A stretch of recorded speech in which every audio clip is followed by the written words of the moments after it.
This video will show you how to use LawOnline to make your will. All you have to do is to answer the questions we ask you. To ensure that your needs and wishes are fully taken care of, we will cover a range of issues as shown on this slide. We provide wills for married and unmarried persons and civil partners. If a couple wishes to make identical wills, they should use our mirror or mutual will to do so. We also provide a letter of wishes if you want to give your executors further guidance. Through our Irish charity partners, you can draft your will free on LawOnline. If you want our solicitors to review your will once you've drafted it, the cost is just €100. Our wills process enables you to make any kind of gift to any individual or organisation. That includes money, items, property, or your residuary estate. Your residuary estate is what is left after paying any taxes, debts, or expenses due, and also deducting the value at the time of your death of any other specific gifts that you have made. These gifts can be made to individuals or organisations such as Irish charities or amateur sports clubs. Select Personal on the homepage to get to Personal Documents. Scroll down the Law Area Index seen on the left. Click on Making a Will. We will use the Comprehensive Will for a married person or civil partner for this demonstration. Under our arrangement with participating Irish charities, you can draft your will at no cost. If, having drafted your will, you would like the added reassurance of having it reviewed by our solicitors, the cost is €100, and you should select With Solicitor Review. When you get to the checkout page, enter the voucher code given to you by the charity to access your chosen level of service.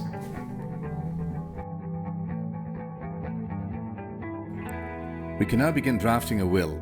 All of the questions appear on the left, and the will can be seen building on the right. You can also access extensive guidance notes. The questions are organised into logical groups. As you answer each group, a section of the progress bar at the top of the screen changes to green. The percentage of the document completed at any time is also shown. To keep this demonstration relatively short, we will assume that you are male, your affairs and wishes are not too complex, and that you are married. We can now begin drafting the will. Most questions include an explanation box which provides more information regarding the question being asked. The first group involves questions regarding your status, pensions, and property. Next, you need to provide your name and address and that of your wife. Then come questions relating to your children, if any. Here we will assume that you have children. A standard requirement of all will drafting is that you must revoke any existing will, which you can do on this screen. If you wish, you can choose to specify burial or other similar instructions here.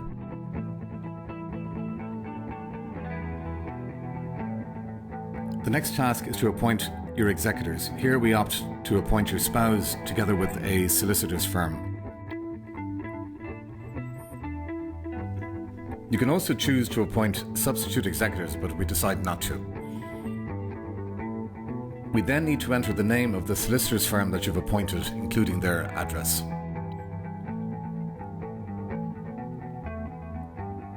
You can, if you wish, appoint guardians for your children. Here we opt to appoint one guardian, but no substitute. On this screen, we enter the details of the guardian appointed, including their relationship to you. This screen is simply a reminder that certain individuals could make a claim on your estate if you do not provide properly for them in your will. We just want to be sure that you are aware of this.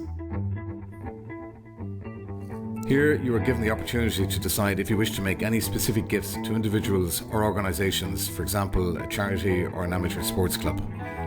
We opt to make gifts of money to a charity and to your son.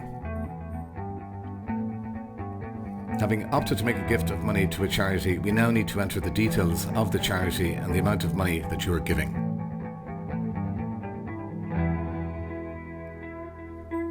We also decided to leave money to your son.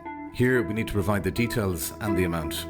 You can also, if you wish, specify the age at which your son will receive this gift, amongst other details.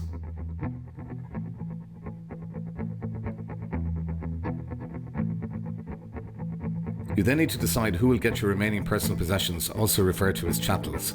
In this case, we select your spouse. Finally, we have to deal with what is called your residuary estate.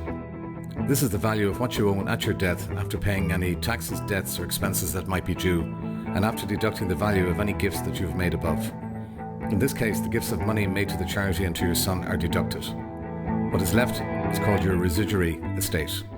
Here we choose to give this residuary estate to your wife. If you have any pets and you wish to provide for them, you can do so here. In this case, we will assume that you have no pets. It is possible that the charity you've chosen earlier may still not exist at the time of your death.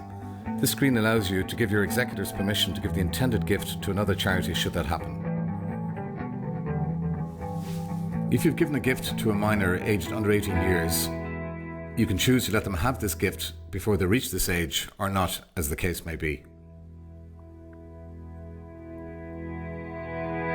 This screen allows you to release your executors from any liability should anything go wrong in the way your estate is distributed after your death. This is desirable if you've appointed family or friends to be executors. If you have any disability, for example, if you were visually impaired and someone else has assisted you by drafting this will, you can have that fact indicated here. It is essential that you're of sound mind when you make a will. This section allows you to confirm that you are by selecting no. However, if you believe that you're suffering from any condition that might cause others to question your ability to make this will, then select yes. If you select yes, LawOnline will generate a declaration of capacity form which you should have signed by your doctor. The What to Do Next section gives you detailed instructions on how to sign and have your will witnessed. You can then either download your will for signing or else store it for later editing. Once you sign this document in the presence of two witnesses, it is then a legal will.